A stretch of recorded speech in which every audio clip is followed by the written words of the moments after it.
মার্কিন সহায়তা সংস্থা ইউএসএআইডির অর্থায়ন বন্ধে প্রত্যক্ষ ও পরোক্ষ প্রভাব পড়েছে দেশের স্বাস্থ্য খাতের সংক্রামক রোগ নিয়ন্ত্রণ কার্যক্রমে। যক্ষ্মা নিয়ন্ত্রণ কর্মসূচিতে বেশি প্রভাব পড়েছে। কয়েকটি বেসরকারি প্রতিষ্ঠানের কর্মীরা চাকরি হারানোর ভয়ে আছেন। তবে এই সংকট কাটিয়ে ওঠা সম্ভব বলে মনে করছে সরকার। বিশ্ব স্বাস্থ্য সংস্থার মতে যেসব দেশে যক্ষ্মা এখনও বাড়তি বোঝা হিসেবে চিহ্নিত তার মধ্যে বাংলাদেশ অন্যতম।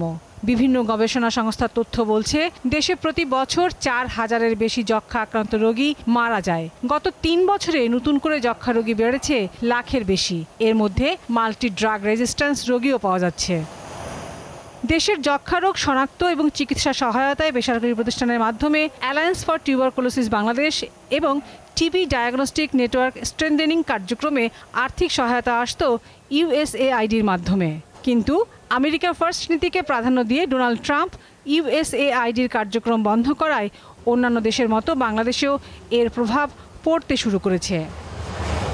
বেসরকারি প্রতিষ্ঠানের মাধ্যমে মাঠ পর্যায়ে রোগী শনাক্ত, বাড়ি বাড়ি গিয়ে ওষুধ খাওয়ানো এবং প্রশিক্ষণের কাজ করত কর্মীরা। প্রকল্প বন্ধ হওয়ায় এই কাজে ব্যাঘাত ঘটবে এবং অনেক রোগী শনাক্তের বাইরে থেকে যাবে। ইউএসএআইডির আসলে কিন্তু আমাদের একজন নিয়োগ করা এমডিআর টিভির জন্য একজন লোক ছিলেন, সুমন কুরান নাম ডাক্তার। তো সেই আসলে এখানে এমডিআর সুপারভাইজ করতো, কিন্তু এখন তাকে উদ্র করে নেওয়া হয়েছে। তো এখন বাধ্য হয়ে আমরা আরেকজনকে আমাদের এখান থেকে এক ডাক্তারকে এটা দায়িত্ব দেওয়া হয়েছে।